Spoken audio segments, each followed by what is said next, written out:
Let Me Illustrate, a podcast series putting the spotlight on board game artists.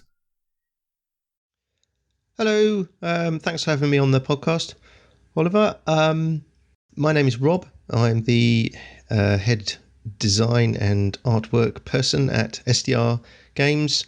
I make all the games that come out of Laurie's brain look pretty, which is good. I've been doing this since 2019, really, so relatively recently doing games, but I've been a designer and illustrator for many years, approaching 2 decades, and it's a good way of making a living. It's fun, it's varied.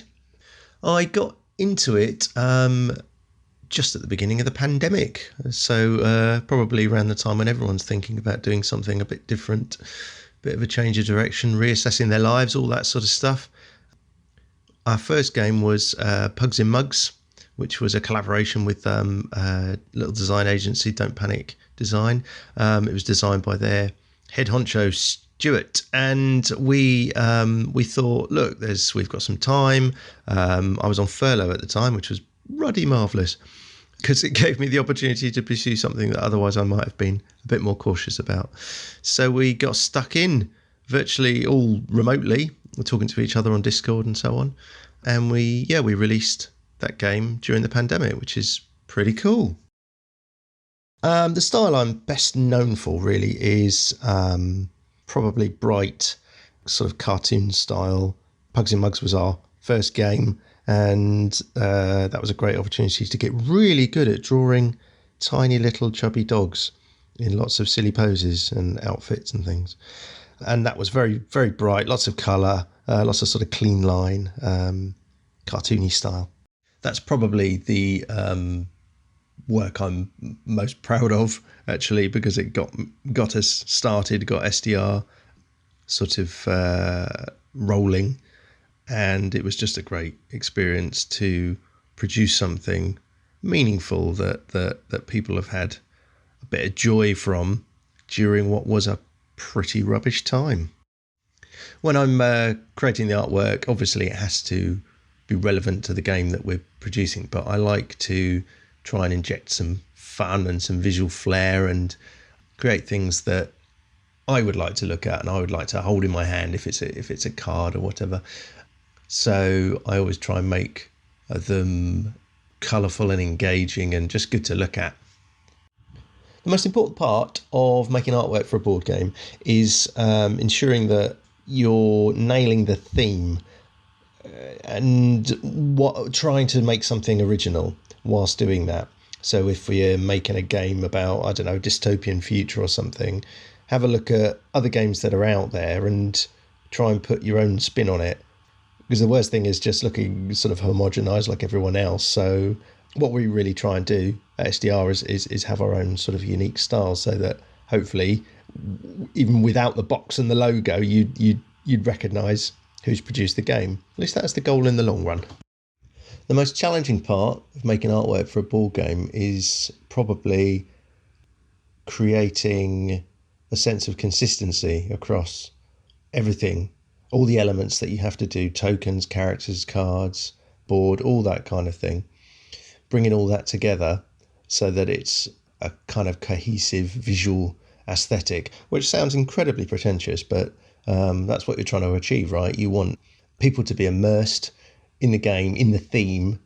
It's not just a set of mechanics. It's something that you want to pick up and look at. It's tactile, and it's fun.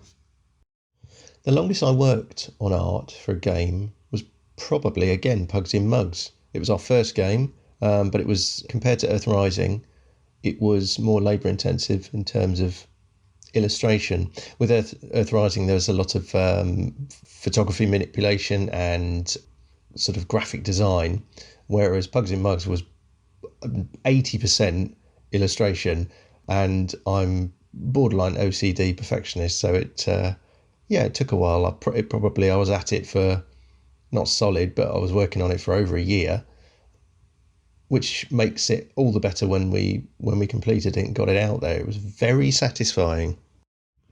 In my view, more board game artwork should have its own distinct style. There are a lot of games out there that they have a look and a feel about them which is very Hollywood movie concept art, very slick. But once you've seen it 100 times. I'm always drawn to slightly quirky art or a theme that particularly grabs you sort of visually. I suppose I come at it from a graphic design point of view. White space really does it for me.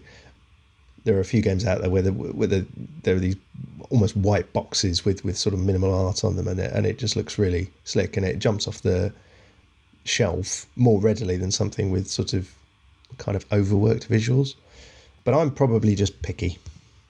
The artist I admire the most in the board games industry is Javier Collet, who did all the art for Mysterium and various others. I just love the Mysterium box particularly, and the whole aesthetic of the game, and it makes me a bit jealous because I can't do that. My favourite colour is purple, that kind of rich imperial purple. I don't know why anyone would want to know that, but that it is. What very few people know about me is that I've written a couple of children's books. One was for my daughter, and then it proved relatively popular, so I self-published a few, raised a bit of money for charity. That's called Star Night and the Lost Rocket. You can find it on Amazon if you're so inclined. And I did another one recently for the Amphibian and Reptile Conservation Trust, which was about a slow worm called Sophie. I'm also a bit of a frustrated novelist, frustrated in that I can never finish any of the ideas I have, which doesn't really help if you're trying to finish writing something. If you want to become a board game artist yourself, you just get out there and start talking to people, get involved with the industry, get on Board Game Geek, go to expos, get a portfolio together of, even if it's not game-related stuff, work that would work in a game, so illustration, design, all that kind of thing. Get on Doodle Meeple, that's good for finding work and networking with people. And just get out there and get stuck in, or think up your own game and design it and get on Kickstarter and all that kind of stuff. Or find yourself a sort of an ideas generator such as Laurie Blake and hook up with him. Although don't, because he's mine, ours, SDR's. If you want to get in touch with me, you can do that through our website, which is sdrgames.studio. Thank you very much for having me. Bye-bye.